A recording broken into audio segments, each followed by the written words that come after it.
살다 이렇게까지 헌재 결정을 노골적으로 무시하는 공직자는 처음 봅니다. 최상목의 우유부단함과 심우정의 영악함이 국민의 내란 트라우마를 더욱더 키우고 있습니다. 심우정 검찰총장은 내란 수계 석방의 대가를 치르게 될 것입니다. 내란 수계 윤석열을 풀어줌으로써 국민 불안과 불필요한 혼란을 가중시켰고 윤석열에게 결정적인 증거 인멸과 도피의 기회를 만들어줬습니다.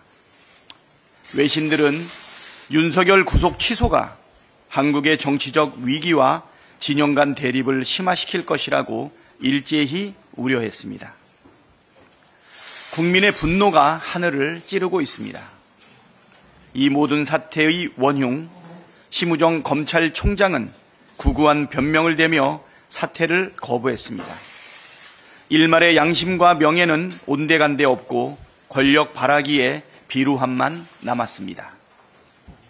대가를 치르게 될 것입니다. 나라를 혼돈의 늪으로 밀어넣은 최상목 부총리의 죄행, 단죄받아야 합니다. 최상목 부총리는 12.3 비상계엄 이후 지금까지 말과는 달리 실제 행동은 정확히 내란에 부역하고 헌법과 법률을 위반하고 있습니다. 내란수사특검법에 거부권을 행사해 내란 수사를 방해하고 윤석열 체포영장 집행을 방해하는 경호처를 두둔해 공권력을 무산시켰습니다. 내란 관여 의혹을 받는 자를 파격 승진 인사했고 국회가 선출한 헌법재판관 임명을 선별 거부했으며 지체 없이 이행해야 할 내란 상설특검 추천 의뢰를 석 달째 뭉개고 있습니다. 특히 국회 추천 헌법재판관 3인의 임명 동의안 본회의 통과 75일째, 헌법재판소의 위원 결정 12일째인 오늘까지도 마은혁 재판관 임명을 거부하고 있습니다. 처음에는 여야 합의가 확인되면 임명하겠다고 했다가 헌재 결정을 보고 결정하겠다고 했다가 헌재가 만장일치로 임명하라는 결정을 내린 뒤엔 국무위원들 의견 들어봐야 한다고 말을 바꾸더니 여태까지 감감무소식입니다. 살다 이렇게까지 헌재 결정을 노골적으로 무시하는 공직자는 처음 봅니다. 윗물이 맑아야 아랫물도 맑다는 말처럼 권력자가 헌법과 법률을 무시하면 공동체는 무법천지가 된다는 사실을 최상목 부총리를 통해 날마다 확인하고 있습니다. 12.3 비상계엄 이후 혼란이 수습되기는커녕 확산된 이유가 여기에 있습니다. 권한대행이 앞장서서 헌법과 법률을 지키지 않으니 국가기관들이나 극우 세력들이 헌법과 법률을 무시하고 도처에서 헌정질서와 법치를 어지럽히는 폭동과 선동이 난무하는 것입니다. 따라서 최상목 부총리는 내란 수계 윤석열 못지않게 죄질이 나쁩니다. 내란을 방치하고 폭도들이 설치는 혼돈의 나라를 만든 책임이 매우 큽니다. 국회 입법권 침해도 심각합니다. 대행이 된 후 한 달 동안 무려 7개 법안에 거부권을 행사했고 이제 명태균 특검법에 대한 거부권도 만지작거리고 있습니다. 오늘 국무회의에 명태균 특검법을 상정하지 않을 가능성이 높다고 하던데 이번에도 시간을 끌다가 거부하겠다는 속셈입니까? 최상목 부총리에게 경고합니다. 시간이 지날수록 국가를 무법천지로 만든 책임이 태산처럼 쌓입니다. 헌정 파괴, 행동대장 노릇 중단하고 헌정질서 수호에 나서십시오. 즉시 마은혁 재판관 임명, 내란 상설특검 추천 의뢰로 헌정질서 수호 의지를 밝히고 명태균 특검법 공포로 불법은 누구든 엄단한다는 원칙을 밝히십시오. 마지막 기회를 놓치지 마시기를 바랍니다.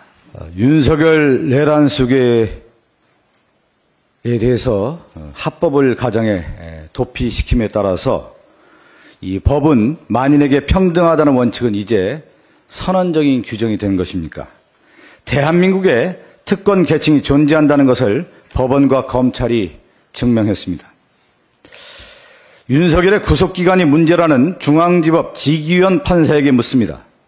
지기현 판사가 집필에 참여한 형사소송법 해설서에 구속기간 계산은 시간이 아닌 날로 한다. 그러니까 일로 한다라고 명시된 것으로 확인이 됐습니다. 70년 동안 적용해온 날짜 단위 구속기간 계산이 윤석열부터 시간 단위로 바뀐 것입니다. 이렇게 되면 윤석열 계산법 아닙니까? 도대체 이해할 수가 없는데요. 윤석열 계산법은 이렇게 되는 거 아니에요. 그동안 날로 계산을 해왔던 것이 70년간의 관행이었고 그렇게 법 적용을 해왔다는 것이 지기현 판사가 해설서에도 나왔는데 이렇게 되면 윤석열은 날로 먹는 거 아니겠어요? 어떻게 이렇게 법 적용을 임의적으로 할 수가 있는 거겠습니까? 그렇다 보니까 윤석열을 통해 새롭게 적용된 논리 때문에 지금 국민이 형사 실무 상황까지 확인하고 있는 상황입니다. 어떻게든 윤석열을 풀어주려고 그동안의 관행을 무시하고 새로운 논리를 적용했다는 의심을 지울 수밖에 없습니다. 그렇기 때문에 윤석열 계산법이 나오게 된 것입니다. 윤석열에게 적용한 기준을 지기현 판사가 돈도 백도 없는 사람에게 적용하는지 지켜볼 것입니다.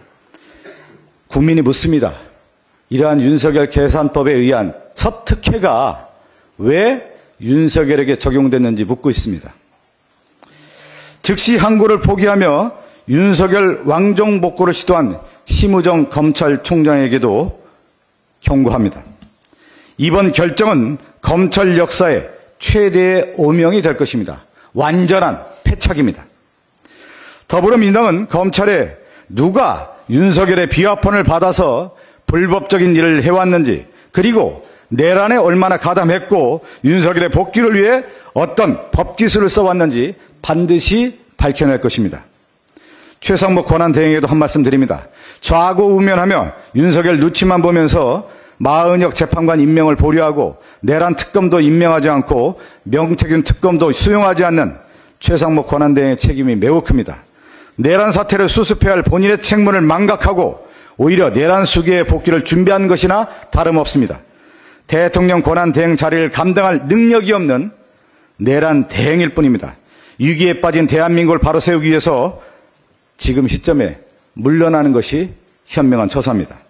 최상목의 우유부단함과 심우정의 영악함이 국민의 내란 트라우마를 더욱더 키우고 있습니다. 윤석열의 이러한 범인 도피 행각으로 인해서 또다시 국민의힘이 경고망동하고 있습니다. 계속 그렇게 하길 바랍니다. 결국 국민에게 외면받고 곁에는 극단적인 세력만 남게 될 것입니다. 이 나방이 불에 뛰어드는 것은 그러한 모습과 함께 국민의힘이 그런 불 속으로 뛰어드는 모습입니다.